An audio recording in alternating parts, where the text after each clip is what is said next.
जरा एक मिनट के लिए सोचिए। कार्बन हमारी धरती की पपड़ी और वायुमंडल का एक बहुत ही छोटा सा हिस्सा है ना? लेकिन फिर भी ये पूरे ब्रह्मांड और जीवन का सबसे महत्वपूर्ण निर्माण खंड यानी अल्टीमेट बिल्डिंग ब्लॉक है। एक बेहद दिलचस्प विरोधाभास। इतनी कम मात्रा में मौजूद कोई तत्व इतना महत्वपूर्ण कैसे हो सकता है? आज के इस एक्सप्लेनर में हम इसी रहस्य को गहराई से समझेंगे। तो इस सफर में हम शुरुआत करेंगे माइक्रोस्कोपिक लेवल पर आबंध यानी बॉन्ड्स और इलेक्ट्रॉनों की साझेदारी से। उसके बाद हम देखेंगे कार्बन की वो आश्चर्यजनक बहुमुखी प्रतिभा, हाइड्रोकार्बन, उनके खास प्रकार्यात्मक समूह और फिर कुछ बहुत ही महत्वपूर्ण कार्बन अभिक्रियाओं से होते हुए हम अपनी रोजमर्रा की सफाई के रसायन विज्ञान तक पहुंचेंगे। चलिए शुरू करते हैं। अब कहानी की शुरुआत में ही एक बहुत बड़ा सवाल सामने आता है। आखिर एक अकेला तत्व कैसे इतने अलग अलग रूप ले सकता है?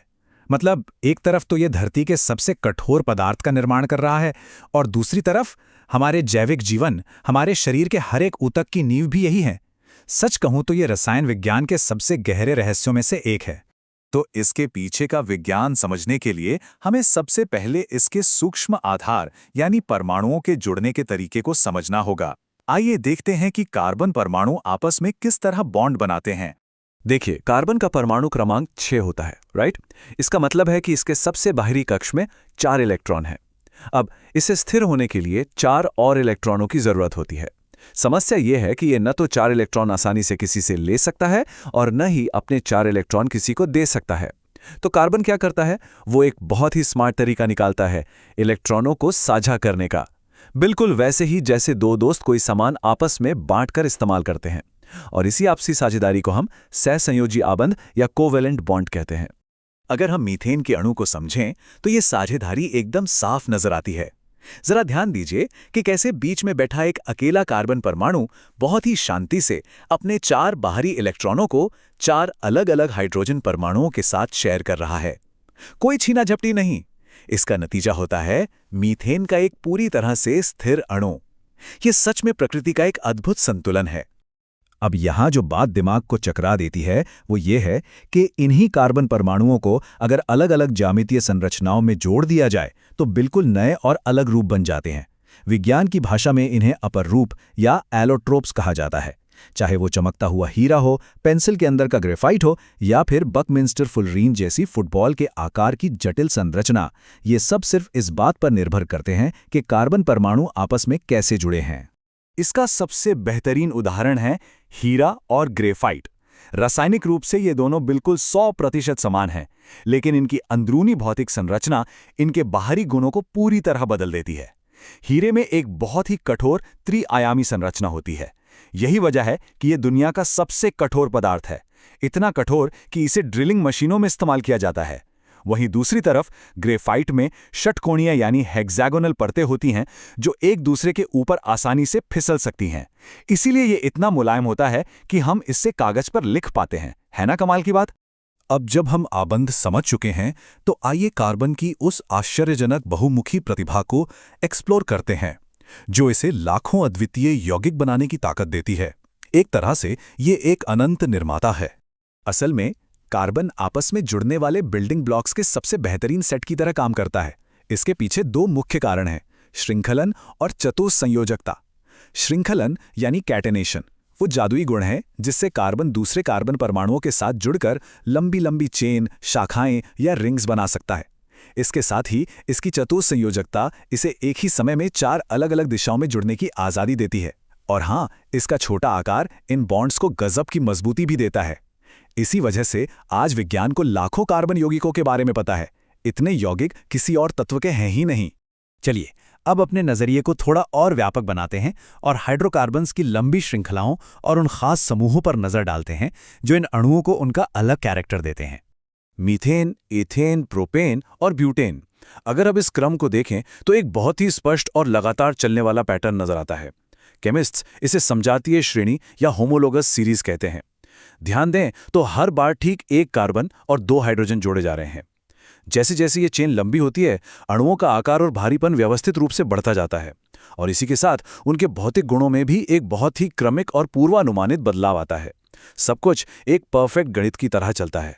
लेकिन असली खेल तब शुरू होता है जब इन लंबी श्रृंखलाओं में से किसी एक हाइड्रोजन को हटाकर उसकी जगह कोई विशेष प्रकार्यात्मक समूह यानी फंक्शनल ग्रुप लगा दिया जाता है, चाहे वो हैलोजन हो, अल्कोहल हो, एल्डिहाइड हो या कार्बोक्सिलिक अम्ल। जैसे ही ये समूह जुड़ते हैं, उस यौगिक के सारे रासायनिक नियम बदल जाते हैं। फिर कोई फर्क नहीं पड़ता कि कार्बन की चेन कितनी लंबी है। ये बिल्कुल ऐसा है जैसे किसी पुरानी कार से उसका नॉर्मल इंजन निकालकर उसमें रेस कार का इंजन डाल दिया जाए। बाहर से ढांचा वही रहेगा, लेकिन उसकी पूरी परफॉर्मेंस एकदम नई हो जाएगी। तो अब जब हम ये जटिल संरचनाएं समझ चुके हैं, आइए देखते हैं कि ये असल दुनिया में काम कैसे करती हैं। हम बात करेंगे कुछ बहुत ही महत्वपूर्ण कार्बन अभिक्रियाओं की। हमारे आसपास सबसे आम और इंसान के इतिहास में सबसे महत्वपूर्ण अभिक्रिया रही है दहन, यानी कंबस्चन। जब किसी भी कार्बन यौगिक को ऑक्सीजन की मौजूदगी में जलाया जाता है तो उसके बॉन्ड्स बहुत ही हिंसक तरीके से टूटते हैं। नतीजा क्या होता है? कार्बन डाइऑक्साइड और पानी बनता है और साथ ही भारी मात्रा में ऊष्मा और प्रकाश के रूप में ऊर्जा निकलती है। यही वो ताकत है जो सर्दियों में अलाव जलने से लेकर गैस स्टोव चलाने और सड़कों पर दौड़ने वाली गाड़ियों के इंजनों को ऊर्जा देती है। पर जाहिर है हर रासायनिक बदलाव में आग और धमाके नहीं होते हैं ना। कुछ बदलाव बहुत ही नियंत्रित होते हैं, जैसे कि एथेनॉल का ऑक्सीकरण। अगर हम क्षारीय पोटेशियम परमैंगनेट जैसे एक मजबूत ऑक्सीकारक का उपयोग करें तो हम एथेनॉल, जो कि एक आम अल्कोहल है, उसमें धीरे धीरे ऑक्सीजन जोड़कर उसे एथेनोइक एसिड में बदल सकते हैं। ये स्टेप बाय स्टेप कंट्रोल पूरी केमिकल इंडस्ट्री की जान है। इसी तकनीक की मदद से दुनिया भर में दवाइयां और तमाम औद्योगिक रसायन इतने बड़े पैमाने पर बनाए जाते हैं। अब आखिर में इस पूरी वैज्ञानिक चर्चा को हम अपनी रोजमर्रा की जिंदगी से जोड़कर देखते हैं। बात करते हैं सफाई के रसायन विज्ञान की। कपड़े धोना तो एक बहुत ही आम काम लगता है, लेकिन क्या कभी सोचा है इसके पीछे कौन सा सूक्ष्म जादू काम कर रहा है? इसे कहते हैं मिसेल। जब हम पानी में साबुन घोलते हैं तो साबुन के अणु मिलकर एक बहुत ही जटिल और व्यवस्थित गोलाकार संरचना बना लेते हैं। ये एक कांटेदार गेंद की तरह होती है जिसमें कुछ सिरे पानी की तरफ बाहर होते हैं और कुछ अंदर की तरफ। और सच मानिए, कपड़े साफ करने का पूरा राज इसी जादुई गेंद में छिपा है। चलिए इसके काम करने के तरीके को थोड़ा जूम इन करके देखते हैं। साबुन के अणु के दो बिल्कुल अलग अलग सिरे होते हैं। एक सिरा पानी से प्यार करता है, जिसे जलरागी या हाइड्रोफिलिक कहते हैं, और दूसरा सिरा लंबी कार्बन श्रृंखलाओं से बना होता है जो पानी से दूर भागता है। उसे जलविरागी या हाइड्रोफोबिक कहते हैं। जब कपड़ों पर कोई तेल या ग्रीस का दाग लगता है तो यह हाइड्रोफोबिक पूंछ पानी से बचकर सीधे उस तेल को जकड़ लेती है। वहीं दूसरी तरफ हाइड्रोफिलिक सिरा पानी की तरफ जोर से खिंचता है। इस सूक्ष्म रस्साकशी का नतीजा ये होता है कि गंदगी कपड़े से उखड़कर मिसेल के बीचों बीच फंस जाती है और फिर पानी के साथ आसानी से बह जाती है। तो अणुओं और संरचनाओं की इस यात्रा के अंत में सच में कार्बन की असीम उपयोगिता हमें हैरान कर देती है। जरा सोचिए, दुनिया भर के बुनियादी ढांचे को चलाने वाले जीवाश्म ईंधनों से लेकर हमारे रोजमर्रा के कपड़ों को साफ करने वाले मिसेल तक, सब कुछ इसी एक तत्व का कमाल है। इससे ये सवाल मन में जरूर आता है कि हमारे चारों ओर और कौन-कौन सी छिपी हुई आणविक संरचनाएं हैं जो इस आधुनिक दुनिया को चुपचाप चला रही हैं, और भविष्य में ऐसे और कितने लाखों यौगिकों की खोज होनी बाकी है जो आने वाले समय की तकनीक का आधार बनेंगे। आज के इस एक्सप्लेनर में बस इतना ही। सीखते रहिए और विज्ञान के इन चमत्कारों पर सवाल उठाते रहिए।